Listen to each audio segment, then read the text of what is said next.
Podcasting out of Alliance Wrestling Studios, pontificating on pro wrestling, the innovator of Talk NWA, he is J. Cal!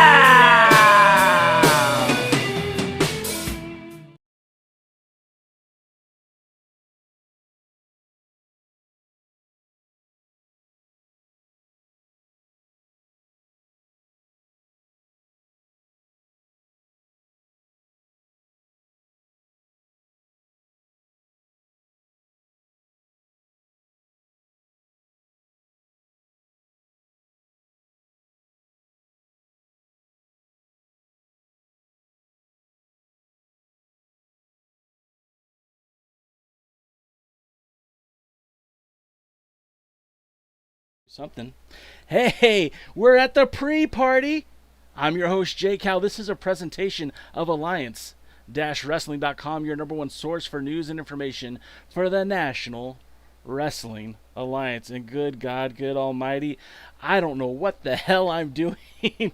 I'm having so many gremlins all the time with this technology. You know what? I think the problem is I'm a 41-year-old man trying to be in a young man's game.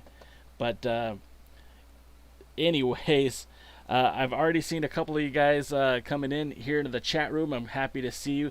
Again, we try to be the all-encompassing, all-grasping source of your news and information for the National Wrestling Alliance. And that doesn't mean that we don't go beyond the NWA. That doesn't mean we don't talk about issues outside of the National Wrestling Alliance. And, of course, I want to bring to light the passing of, well, a young lady that passed away way too soon, and that would be Hana Kimura, and I hope I'm saying that right, because I'm terrible with names, and I'm terrible with pronunciation, but it seems that Hana Kimura passed away, and when I say passed away, let's not beat around the bush. It was she committed suicide. And mental health is very important to me. I've struggled with my own mental health. I am by no means a poster child for proper living. I've made some mistakes along the way. I've gone down those dark roads. I'm not perfect. Nobody's perfect. I don't even think we should strive for perfection. I think we should strive to be better than what we were before, better than what we were yesterday. But we'll never reach perfection. Perfection is unattainable. Perfection is unrealistic. Perfection is a myth. With that being said, negativity breeds negativity. Hate breeds hate. And I can't imagine where Hana Kimura was. I can't imagine what she was going through. But I do know that being in a dark place, sometimes it feels like there is no easy answer. There is no escape. There is no solution. And my heart aches for her family, her friends, her fans, for pro wrestling Stardom. And I'm getting a phone call, but I'm declining it. My heart aches for those people. My heart aches for those who suffer from mental health. Obviously, she wasn't in a good place, and the negativity that was coming from her online, apparently cyberbullying, it got to her, and she ended up taking her own life. And that's a bit much, guys, and that's a hard pill to swallow. And like I said, I'm someone who has troubles with my own mental health. Fortunately for me, I've never been to that extent. I've never been to that place, but I genuinely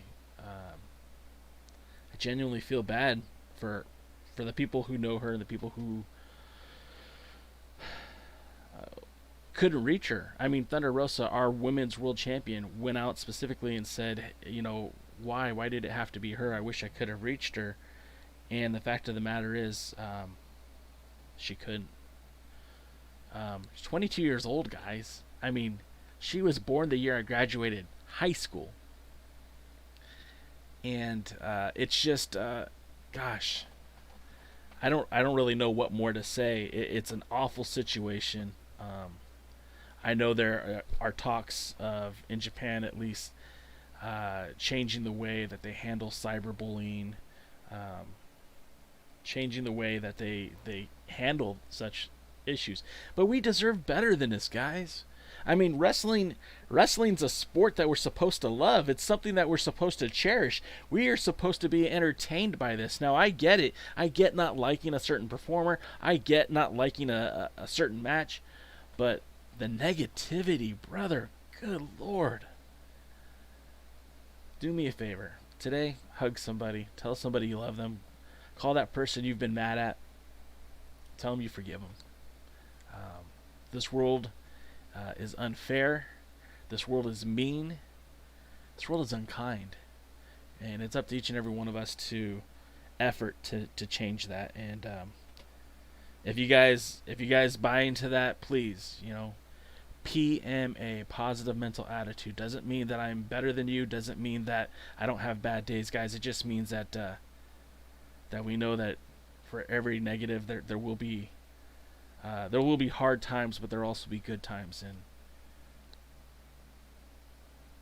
yeah, I'm sorry, it's a bit much. I'm going to change the subject here. Had a great interview with David Marquez. We posted Monday on YouTube, Memorial Day. It's getting a lot of traction. I hope you guys will take time to check it out. Of course, let's go into the regular spiel of things. We are affiliated with the Facebook page NWA Unfiltered. So when you tune into an Alliance Wrestling podcast, alliance-wrestling.com podcast, whether it be a J Cal's View, a pre-party, the Alliance Guys podcast, whatever it is, you're going to get an unfiltered take. You're going to hear exactly what I think. I'm not a part of the NWA. I'm an independent thinker, and although I do love and cherish the National Wrestling Alliance like many of you, I will be the first to admit when I think they did something wrong. I will be the first to admit when I think they did something right, because I am unfiltered. You might even say I'm uncensored. But if you guys are on Facebook, you're like-minded wrestling fans, make sure you check out Facebook.com and search for NWA Unfiltered. Bunch of good guys over there, and I'm happy to be aboard their show. Let me drink some water. Okay, so more wrestling stuff, right? Let's talk wrestling. Who likes wrestling? Raise your hand. In wrestling news this week, now, I'll be honest with you guys, I had this whole layout set up where we would show pictures of the next few names I was about to mention, and I had some cool stuff lined up, but evidently, I don't know what I'm doing on this thing, and honestly, I guess it's lucky that I just haven't blown the whole damn thing up yet. But let's talk about what's happened in recent days, because at All Elite Wrestling Double or Nothing, we saw the debut of Brian Cage. Brian Cage, who's a former Impact heavyweight champion. Brian Cage, who is one of the most sought-after free agents. Brian Cage, the guy who ripped up a championship title in Lucha Underground. That Brian Cage, the genetic freak. Put Scott Steiner to shame, guys. This guy is a phenomenal athlete. He's jacked to the gills, and he is now in All Elite Wrestling. SoCal Uncensored broke the news about 3 months ago, and people said he was wrong. People said he was making stuff up. No. Steve is on it. Steve is a source, guys. If you guys are connected to any way to SoCal Uncensored, SoCal Wrestling, I make sure to visit SoCalUncensored.com. Steve knows what he's talking about, and he called that signing months and months ago. So I do want to shout out to Steve. And Brian Cage and All Elite Wrestling just makes sense. I believe Impact just wasn't big enough for Brian Cage, and hats off to Brian Cage, because I know he's in a good place. And speaking of guys in a good place, Flip Gordon. Flip before Cody. Flip Gordon, a former challenge to the NWA World's Heavyweight Championship twice, is now locked up for a multi-year deal with Ring of Honor, thus solidifying again Marty Scurll once he got in his place of power, once he got to where he needed to be. It seems like Ring of Honor is starting to make some really good moves, and I think locking up Flip Gordon is a great idea. I think Flip Gordon is highly underrated. I think he has the potential to be the future of this business, and I know a lot of people hate the flippy dippy stuff.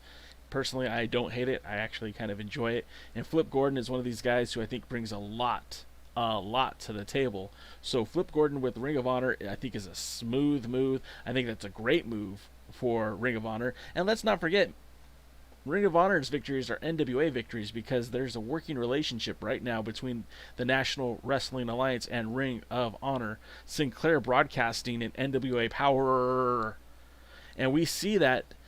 We saw that with Brody King and Marty at Superpower. We saw Flip Gordon at the last pay-per-view. What more can we see from it? Well, I don't know, because everything is on hiatus. But I think that was a smooth move for the NWA, or excuse me, for the Ring of Honor, and I think the windfall will benefit the National Wrestling Alliance. And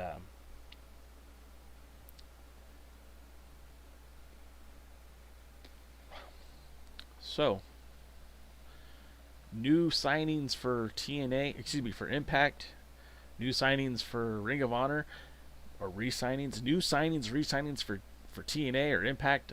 With last week or the last 2 weeks ago, re-signing Su Yung, signing what was Crazy Steve, who worked the NWA 70th anniversary show, signing Tasha Steelz. There's been a lot of talent acquisition happening. Our own free agent Ricky Starks, no longer a part of the NWA. So what happens next? Well, we do know that EC3 is in the hearts and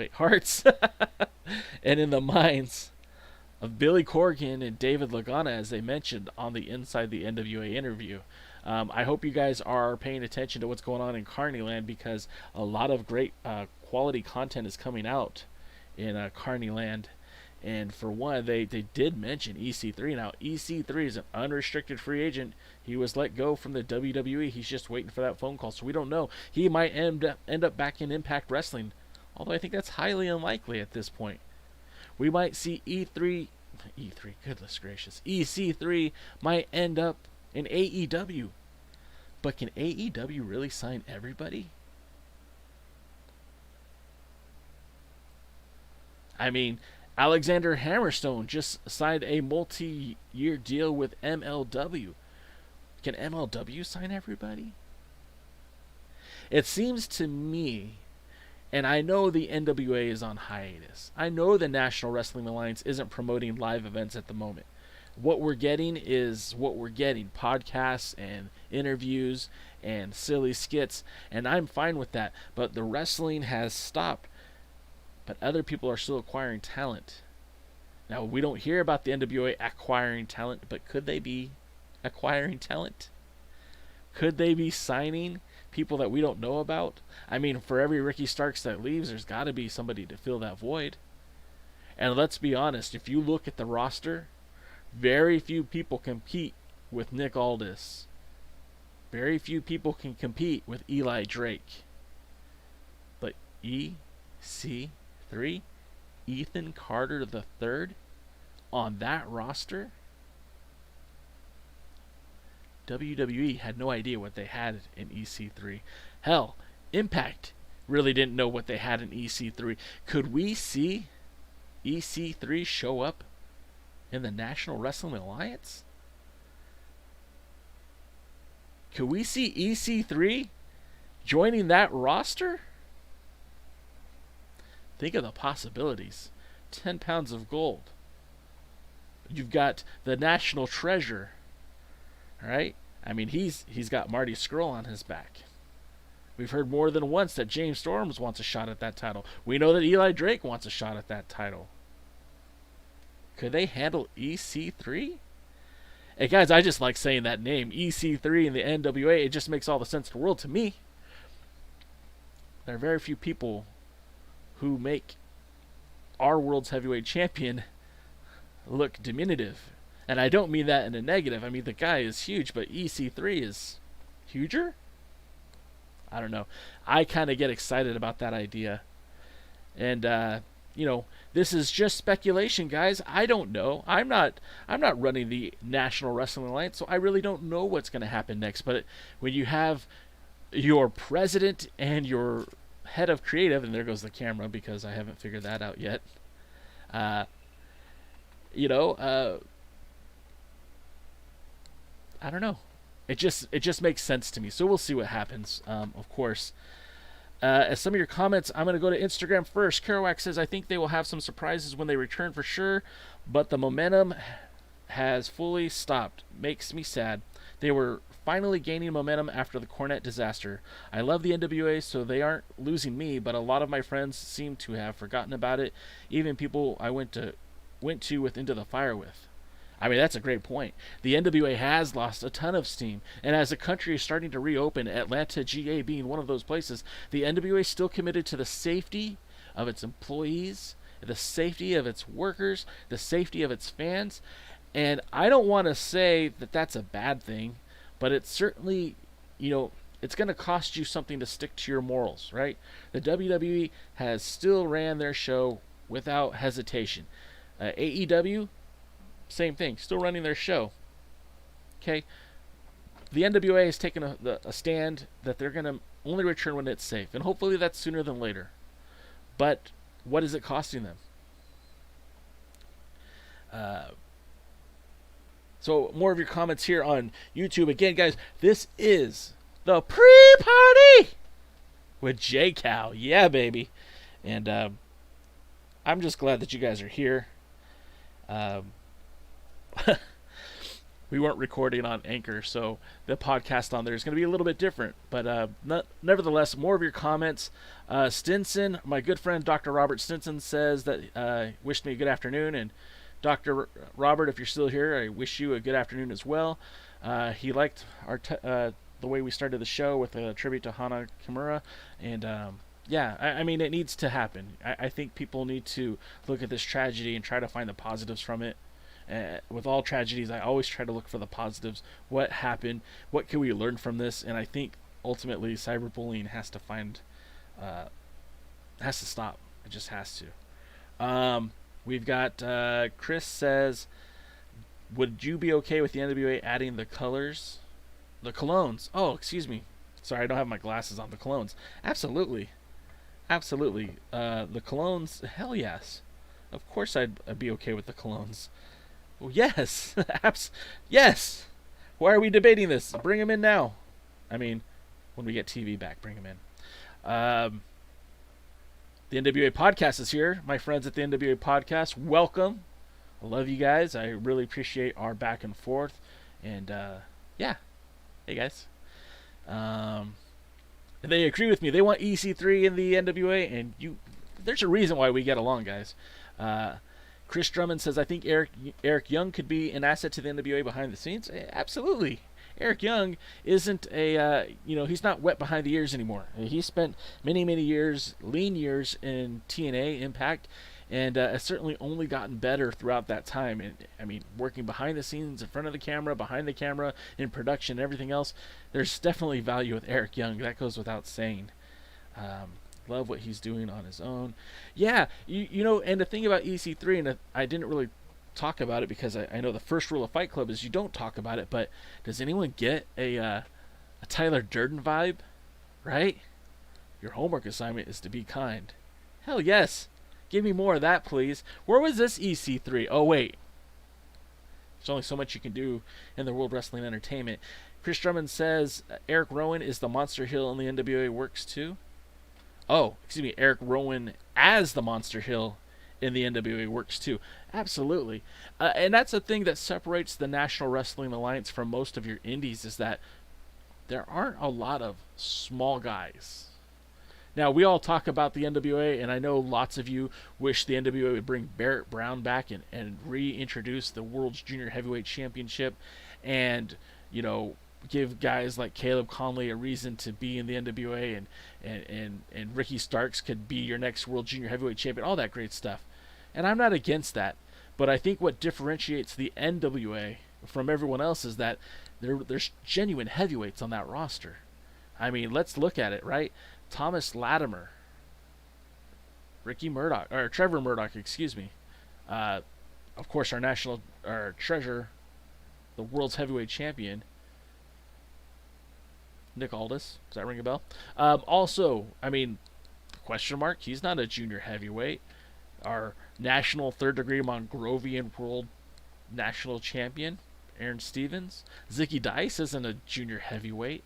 So, I mean, we just listed about 6 names on the roster who are, in fact, genuine heavyweights. So when you add somebody like EC3 to that roster, or you add somebody like Aaron Rowan, certainly you're adding beef to that roster. That's already kind of a good thing. And I remember Billy Corgan saying early on that this was what he wanted. He wanted a roster with guys who look and acted more like the wrestlers that he grew up traditionally with. So I think that would all be good. What do you guys think of Carnyland? Have you visited Carnyland yet? Last week I joined the fellas over at the NWA podcast. Again, you could follow them at This Is the NWA on Instagram, Twitter, Facebook, YouTube. I hope I'm getting that right, guys, and if not, let me know. I will be more than happy to say it correctly. I don't have things written down in front of me today. Like I said, I had a show previously ready to go. I was doing some experimenting with the streaming services. My OBS studios, I had all this stuff ready to go, and it wasn't synced correctly. So when I opened it up this morning and tried to go live today, it all just went to heck. So yeah, I definitely wanted to support those guys over at This Is the NWA. If I'm rambling, I'm a little out of sorts because again, we were supposed to start the show with a great tribute to Hana Kimura. We were supposed to have these not video packages, but at least these nice packages of the wrestlers who recently signed with AEW, Ring of Honor, MLW, and then of course none of that seemed to work today. So I am a little razzled, but I am excited for what's happening in Carnyland. As I said at the NWA pod, as I said to those guys, and that's Will Daly, that's Robert Stinson, and of course Gary Horn, the big bad Gary Horn, emo for hire. What I said to those guys was what I'm going to tell you. There are lots of elements to that show that I thoroughly enjoyed, and there's some elements that just fell flat to me.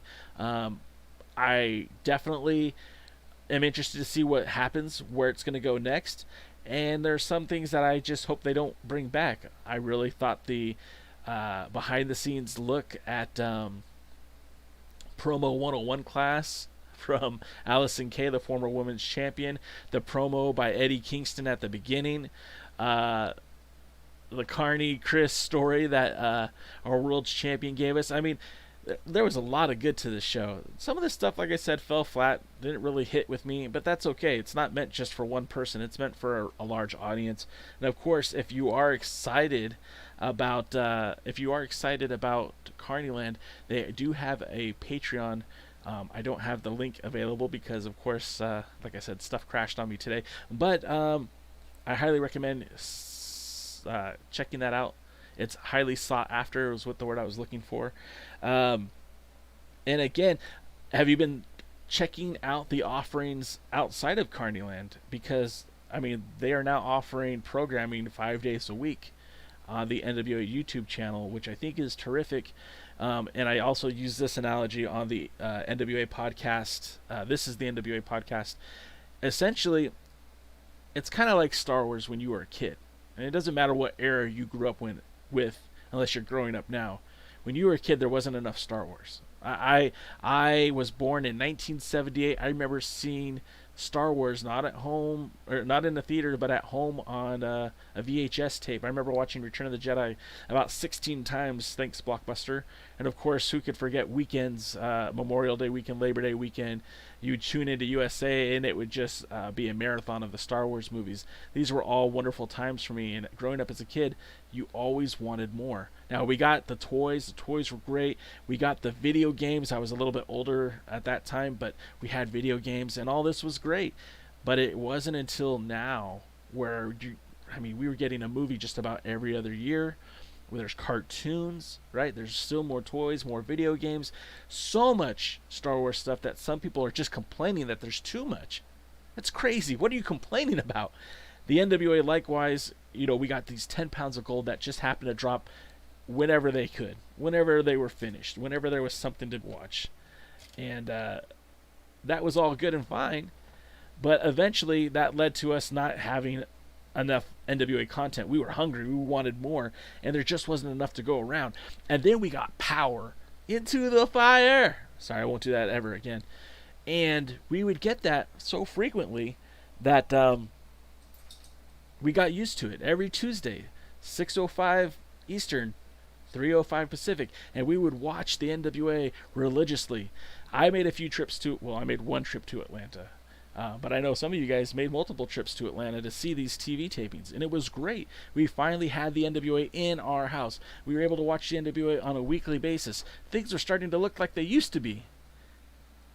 And then this crazy virus hit, and now we're all thirsty for more NWA. We're hungry, and there's only so much they can give us. So these offerings that they are giving us, I think are great. I just listened to the Eli Drake show today, or I finished it up today, and it was great.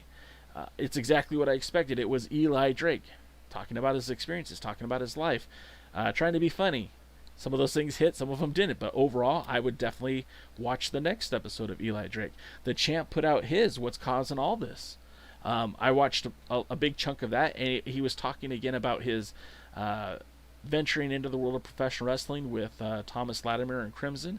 And again, very interesting stuff. I hope you guys are checking it out, because it's something. It's not pro wrestling in the ring. It's not the storytelling that we're used to, but there is more to what's happening than what we're seeing. It is something, and I think that's great. They're doing what they can. Of course, we have Carnyland that debuts in about another about 25 minutes or so. We also have the Inside the NWA, which was probably the best thing that they've put out since the 10 pounds of gold. And I mean that.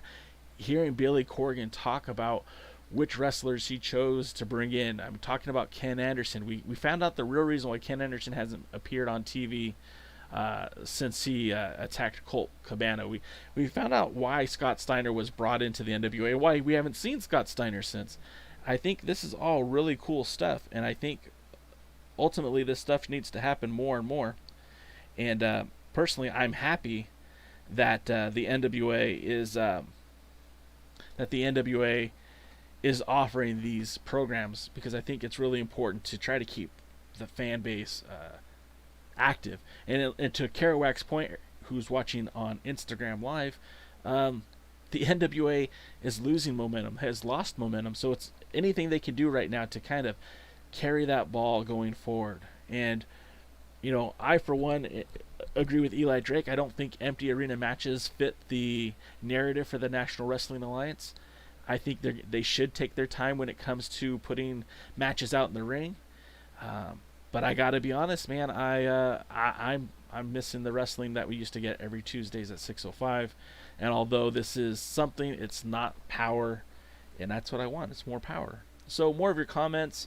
Chris Drummond says, with wrestling feds looking for things to increase viewers, what would you do to get people talking about the NWA right now? A Cornette return, a major signing, a major title defense. I mean, those are all great ideas, Chris. Let's just say, to kind of carry on my point from earlier, if EC3 were to sign with the NWA, I most certainly would make that a huge deal. Because in my opinion, in my estimation, he's the hottest free agent out there right now. Sorry, Ricky Starks. EC3, I think, is where big money is at, and I think if the NWA were to secure him in some form of fashion, I think that would be very much newsworthy and should be celebrated and everything else. A big title match is kind of hard to predict when the NWA will return to action, considering that the coronavirus is still pretty unpredictable of what's going to happen next. Now, I know we're seeing more and more businesses returning to normality. We're seeing some sort of normalcy in this country, but we still have no idea when this stuff is going to be contained and when things will be safe. And ultimately, the NWA has already expressed that safety is the most important caveat of all of their behavior right now. So, what I would do if I were the NWA, again, I think they kind of missed the boat. There was hours of footage of Nick Aldis defending the NWA World's Heavyweight Championship, whether it be in Championship Wrestling from Hollywood, whether it be in TNT, whether it be in Puerto Rico or the UK. There's footage out there that exists from all these wrestling promotions. The NWA certainly had formed some sort of working agreement. If perhaps they could work out a deal where they could use that footage in its entirety and dub over its own announcers, have Nick Aldis join the broadcast booth to talk about the match, to give his insights of what the wrestling was. I think that would have been a good way to go, and that certainly would have given you 10 to 15 minutes of original content that hadn't been produced by the NWA. I mean, look, I was there to see Nick Aldis challenge, Nick Aldis defend the NWA World's Heavyweight Championship against Bad Dude Tito from Championship Wrestling from Hollywood, and it was a really good match. It was a hard-hitting match. Bad Dude Tito is a standout of the Santino Brothers Wrestling Academy. I mean, he wasn't exactly in the academy, but he's a product of the academy, and that's the same school that brought the likes of Douglas James, Brody King, Tyler Bateman, Rays, of course, Jake Atlas, who just recently signed with NXT. That school has created a lot of amazing talent, and Bad Dude Tito is certainly one of those guys, and I think that match would have been great. It would have been a very nondescript match. You could just show that as a feeder, and again, this, if they had the wherewithal to know where we would be today 3 months ago, they could have stretched out that Superpower into a couple of weeks of television, facilitating some older matches, unreleased matches, and matches outside of the NWA that they could have showcased these. That's what I would have done. I think that would have made a lot of sense, but that's me. Chris says here's an NWA title match I think would get lots of viewers. Nick Aldis versus Will Osprey in the UK. Book it, Billy. Well, Will Osprey is certainly an amazing, talented performer, and this guy is really knows no boundaries when it comes to pro wrestling, because he was this world-renowned junior heavyweight from the UK and ended up becoming a star in Japan. I think he relocated. I think he lives in Australia now, right? I mean, someone can correct me on that. But he's gone from just this, junior heavyweight that could do all kinds of crazy wrestling moves, and I mean, the last photo I saw of this guy, he's bulked up. He looks like a different animal altogether. So, I mean, what does that mean for him? What does that mean for the NWA? Personally, I don't think he's available to them. But again, I think the world of wrestling would benefit more if they started to work together. I think the UK was a hot breeding ground for pro wrestling before NXT came to the UK, and I think that hurt the system, the scene quite a bit in the UK, and I think a resurrection could happen very quickly, and the NWA, by all intents and purposes, should be involved with that, because there are connections in the UK. There were people there who wanted to put the NWA in the UK permanently, so who's to say? But yeah, the world's heavyweight champion being from the UK, the match I would like to see that I think should happen in the UK would be Davey Boy Smith Jr. and Nick Aldis.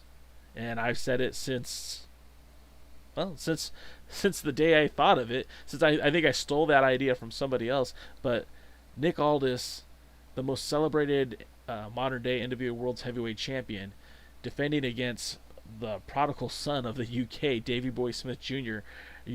What could be better? I'm not expecting a Wembley Stadium show, but hell, I don't know, man. That, to me, that sounds like just a way to print money. But I digress. Let's see.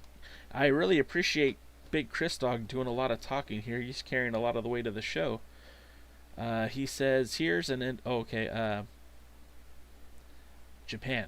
Okay, I guess you mean book that match in Japan. And that might be cool too. But again, we have to think about what works and what makes sense.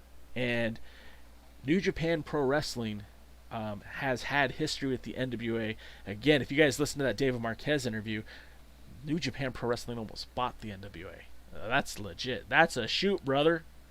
You ain't going to hear that anywhere else but on Jake Howe's podcast. So, or maybe you'd hear that on This Is the NWA podcast. Again, nothing but love for those guys. Yeah. So when we talk about potential places where the NWA World Title could go, we have to think about what's in it for them. What's in it for the New Japan Pro Wrestling to work with the NWA? Now, I've said this week in and week out on this show, but I think there's absolutely a formula that makes sense for the New Japan USA talent to work with the National Wrestling Alliance, especially when you have guys who are literally, working in Santa Monica, training to be pro wrestlers, training to be better pro wrestlers. Guys like Carl Fredericks, right? Here's a guy who's got untapped, unrealized potential, who's going to be a star in New Japan Pro Wrestling. He's going to be the guy that replaces Jay White. He's going to be the guy that replaces Juice Robinson. He's going to be the top gaijin in probably just a few years. And there's an opportunity, right, for this guy to work 3 days a week with the NWA, 2 TV tapings and a pay-per-view, and he could be on TV, basically every week leading up to the pay-per-view. Or when I say TV, I mean YouTube, but at this point, are those terms just not interchangeable? Personally, I think that would be a very smart idea, allowing the talent that is working in New Japan USA, working in the States right now, giving them a place to work outside of the NWA live events that helps them with their TV format training. There's a lot of wrestlers who worked that TV studio environment with Championship Wrestling from Hollywood. That translates into work for them later because they know how to work camera angles, they know how to work TV audiences, and it's the same thing. New Japan talent could benefit. New Japan USA talent could benefit from working with the NWA, and maybe that works for the NWA, saying, hey, these guys can work here, and if we could work there, maybe bring in the tag team champions, maybe bring in the world heavyweight champion to do shows in Japan when shows kind of return. And then Chris wants to bring up the fact that Chris Hero is a free agent that works well with Aldis too. Yeah, Chris Hero is great. Chris Hero is amazing, and I don't know why the WWE let him go. It might have been one of those things where that was his decision, but ultimately I think Chris Hero, I don't know why they let him go. And Chris Drummond brings up Barrett Brown works with New Japan USA. Absolutely. Don't think I don't know that. And he also brings up New Japan works with Ring of Honor, and Ring of Honor works with the NWA. Yeah, ultimately there is a formula there. There's an opportunity for success. If our friend New Japan Stan was on here, he would tell you All Japan would be the place to go. So would our friend Dodie. He'd say the same thing. A lot of people think that Pro Wrestling Noah might be the best way to go because they're under similar circumstances. These wrestling promotions that in years past were much more influential than they are today, working together to kind of revitalize the territories. Ultimately, I think that any way you can go would be beneficial to both the NWA and whichever promotion it worked with. However, NWA and New Japan just seem to be the perfect fit. And, as documented on this podcast, as documented with Dave Marquez, that relationship has gone on and on and on for so long, on again, off again. The previous ownership of the NWA had Rob Conway defending the world title in New Japan, had Rob Conway and Jack Stane defending the tag titles in New Japan. The ownership of the NWA before that had, Rocky Romero as Black Tiger Mask defending the title in Japan, the junior heavyweight title, I should say, or had Tiger Mask bring that title to like Steamwood, Illinois, to defend against Loki. Yeah, that match happened. So I guess what I'm saying is, no, it wouldn't surprise me if the NWA and New Japan started working together. It just, is it the right fit now? Could it be the right fit soon? I mean, ultimately, I think the answer to all those questions is yes. Well, we're running out of time. Look at that. Jeez Louise. Time flies when you're having fun and when you're talking about the National Wrestling Alliance. Now, I don't know about you guys, but I'm heading to Carnyland. I've got my passport booked. I got my tickets paid for. It's the only trip I'm taking. Maybe not the only trip, but it's the only trip I'm taking today. And I highly recommend you guys do the same. Oh, real quick, I do want to say our friend Lamb is on the Instagram feed, and he says the New Japan LA Dojo guys are working in the Ring of Honor TV tapings and the New Japan tours. Also, some of them are allowed to do indies like bar wrestling. Absolutely. So we're going to wrap the show up today now. Let me know what you guys think of the set. I added an old Adam Pearce 8x10. I have my Rudo Can't Fail Lucha magazines. Rudo Can't Fail was a Lucha Libre magazine executively produced by Kevin Kleinrock and Master Republic, and I wrote a few articles for them, so I'm showcasing my work back there. I've got the 10 pounds of gold, and of course all my figures seem to keep falling. I've got Dan the Beast Servant, I've got the Nature Boy Ric Flair, the Remco figure, and the Nature Boy Ric Flair, the LJN or Galoob figure, and of course I've got a Blue Demon figure back there too, if you guys can see it. But yeah, that's going to do it for us this time. As always, guys, I genuinely appreciate your support. I genuinely appreciate you guys taking the time to listen to these podcasts or watch the podcasts, whether you're watching on YouTube or listening on Spotify or anywhere else you could see us. I'm humbled by your support. I appreciate your support, and I'm grateful. So with that being said, you can follow us on all social medias at the Alliance Blog, and that's on of course Instagram, which if you're watching right now on Instagram, or you could see us streaming on Twitch. We're doing some different stuff with Twitch real soon. We're on TikTok, Twitter, Facebook, even Tumblr if that's still a thing. And of course, guys, if you really enjoy the show and you want to support your financially to the podcast, you can always order our t-shirt. The link is on the website, alliance-wrestling.com. And if you just enjoy the show, hey, give us a thumbs up, give us a like, a share, a follow, all that good stuff, because we genuinely appreciate it. But ultimately, if you're consuming the content, I'm grateful for it. So that's going to wrap it up. That's going to end it. So I want to say thanks again, and until next time, guys, I'm going to see you at the matches, and if this thing will actually work.